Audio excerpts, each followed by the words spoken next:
Welcome to Module 4.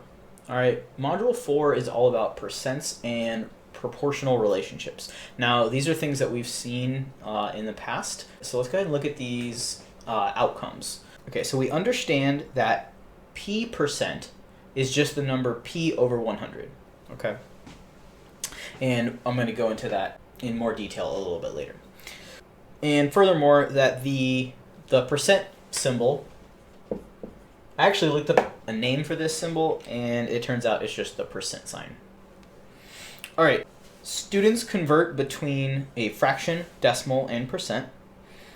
So we've definitely done all that before. We're just going to get more into it. And then including percents that are less than 1% and greater than 100%. So may not seem familiar like right off the top of your head, but you guys have definitely done this before.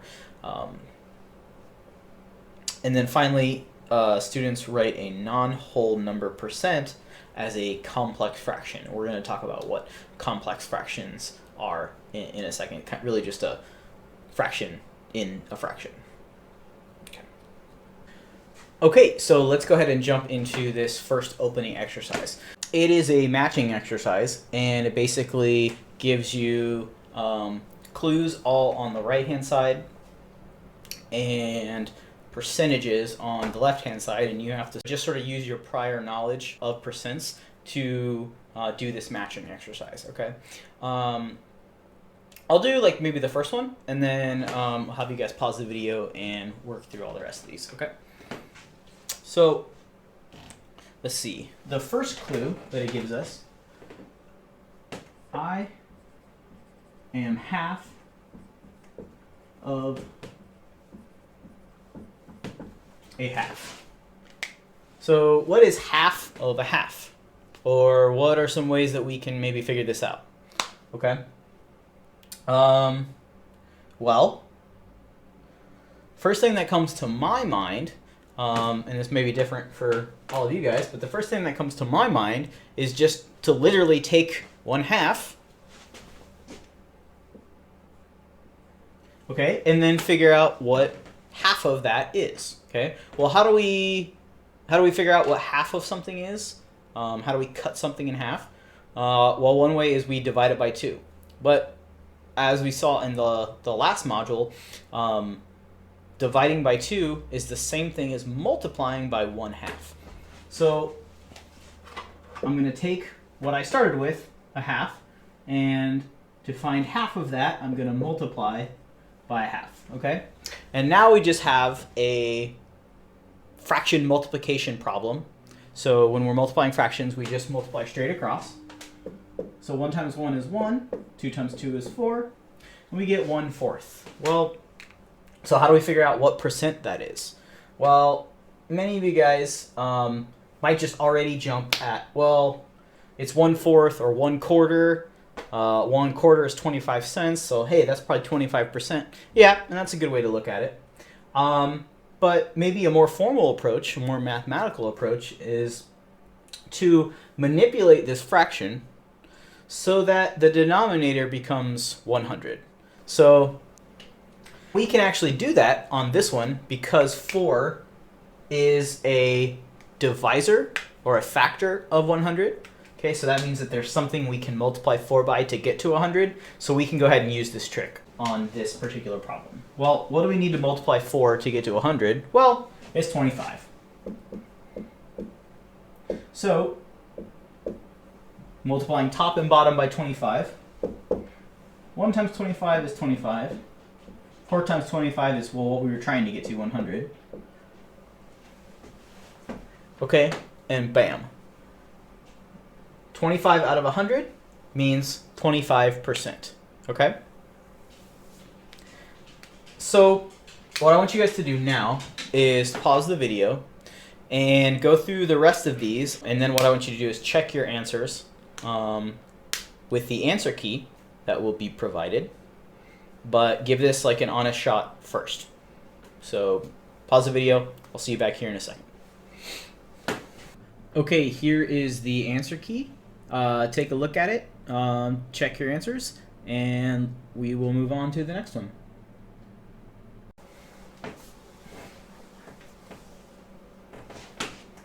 Okay guys, let's go ahead and get into the second opening exercise. The directions say to color in the grids to represent the following fractions. So we have 30 over 100, 3 over 100, and this weird looking guy 1/3 over 100. Okay, and this is a complex fraction that we talked about in the beginning. It's like I was saying, it really is just a fraction within a fraction. The numerator of this guy is just a fraction in and of itself. So what I want you guys to do is go ahead and just pause the video, try these three out.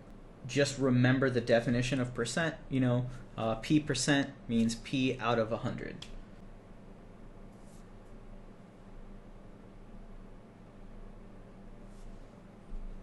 Okay, welcome back. Let's just go ahead and go through these. Okay, hopefully you guys noticed these grids are 10 by 10, so there's 100 total boxes. So the denominator of our fractions represent the total number of boxes, and the numerator just represents the number that we are going to color in. Okay, so I want to color in 30 boxes on the top one. So let's see if I do that. That would be 10 boxes, 20, and 30.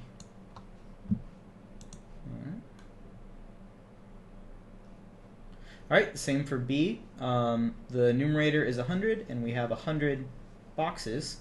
So we can just color in the number that's up here in the numerator, that many boxes. Okay, we got 1, 2, and 3. What could 1/3 over 100 mean? Well, you know, if we just use the same logic that we did to get the last two, well, we just need to color in, well, the number that's in the numerator, that many boxes. So it looks like we need to color in 1/3 of a box. And if that was your guess, then great job, because you were correct. Hopefully that's about 1/3. And perfect. Let's go ahead and move on. So how does this all relate back to percents? Okay, so let's look back to that first outcome that said p percent is the number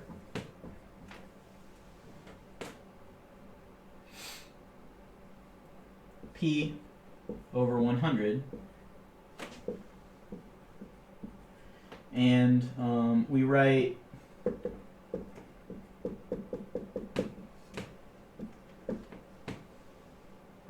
p percent. Okay, so this is the first objective. So, well, now our goal here is to just replace the p with whatever percentage we're using. Okay, so let's just look at 1%. Okay, so 1%, well, is just the number 1 over 100, and we write 1%.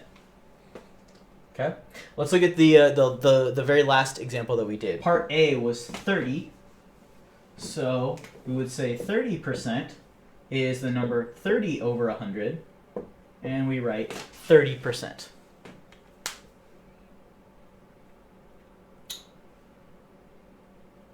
So let's go back to 30 over 100. Okay.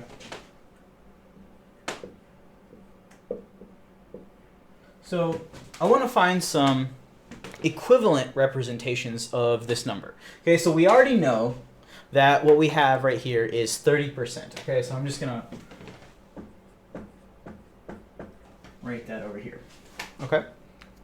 So I guess the first place we can start is we can look at let's look at just some different fractions that are equal to this, right? So we can reduce the fraction. Okay, so we can look for common factors. 30 and 100 both end in 0, so they both share a factor of 10. So we can divide top and bottom by 10, and we get 3 over 10. Okay, so 3/10 is still 30%. Let's see. What else could we do?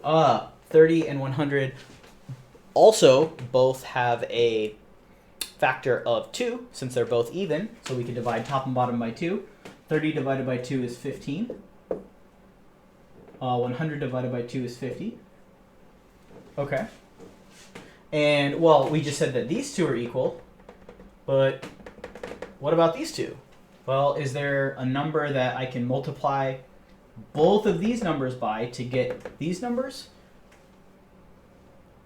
Hopefully you said it to yourself. Yeah, there is. 5. If I multiply 3 by 5, I get 15. And if I multiply 10 by 5, I get 30. Okay? So in that vein, we could have gone up instead of down here. Instead of reducing, we could sort of expand the fraction.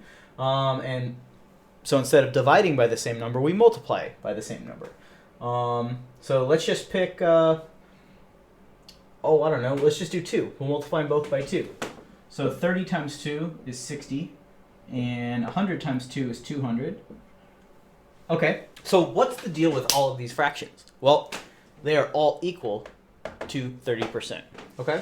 And, you know, to sort of see that, what we really want to do is look back at sort of what a fraction is. And a fraction, at its most basic, is really just a part to the whole relationship, right? Just like filling in the boxes in the last exercise, we are looking at just some relationship of the part that we're looking at versus the entire amount, okay? And in each of those examples, the whole was 100, and the part was, you know, whatever you're doing. So 30 in part A, 3 in part B, and 1/3 in part C.